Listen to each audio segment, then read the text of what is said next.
ഉച്ചയ്ക്ക് ഊണ് കഴിക്കാൻ ഇറങ്ങിയപ്പോഴാണ് ഈ കെട്ടിടത്തിന്റെ ജനലിൽ കൂടെ ഒരു കാഴ്ച കാണുന്നത്.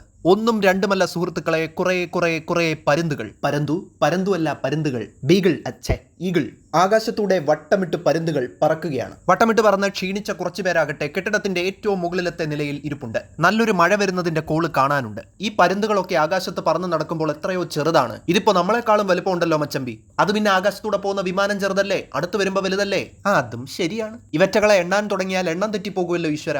ബ്ലാക്ക് കൈറ്റ്, ഫയർ കൈറ്റ് എന്നീ പേരുകളിൽ ഇംഗ്ലീഷിൽ അറിയപ്പെടുന്ന ആക്സിപിട്രിഡെ എന്ന കുടുംബത്തിൽ ഉൾപ്പെടുന്ന ഇവരുടെ ശാസ്ത്രനാമമാണ് മിൽവസ് മൈഗ്രൻസ്. പറന്ന് ക്ഷീണിച്ച പരുന്തുകളിൽ ഒരുവൻ കെട്ടിടത്തിന്റെ ഓരത്തായി ഇതാ എനിക്ക് സമീപം വന്നിരുന്നു. എനിക്കും ഈ പരുന്തിനുമിടയിൽ ഒരു ഗ്ലാസിന്റെ അകലം മാത്രം. ഇവരുടെ നീണ്ടു വളഞ്ഞ കൊക്കുകളൊന്ന് നോക്കിക്കേ. കൊക്കിന് പോലുമില്ല ഇങ്ങനത്തെ കൊക്ക്. നഖങ്ങളൊക്കെ നല്ല മൂർച്ചയുള്ള അരിവാള് കണക്കെയുണ്ട്. കൊള്ളാമല്ലേ? ആളെ കാണാൻ നല്ല ഭംഗിയുണ്ട്. കൂട്ടത്തിൽ ചില പരുന്തുകൾക്ക് ഭ്രാന്ത് മൂത്ത് ദാ ഗ്ലാസ്സിലൊക്കെ പോയി ഇടിക്കുന്നുണ്ട്, ടപ്പേ ടപ്പേ എന്ന് പറഞ്ഞ്. എനിക്ക് വീഡിയോ എടുക്കാൻ പാകത്തിന് ദാ ഒന്ന് രണ്ട് പേര് കൂടി വന്നു. അതിലൊരുത്തനെ ശബ്ദമുണ്ടാക്കി പേടിപ്പിച്ച് പറത്തിവിട്ടു. ഒരു സുഖം. കാരണം ഇവന്മാരൊന്നും ചെയ്യില്ലല്ലോ, ഞാൻ ഗ്ലാസിന്റെ ഇപ്പുറത്താണല്ലോ നിൽക്കുന്നത്.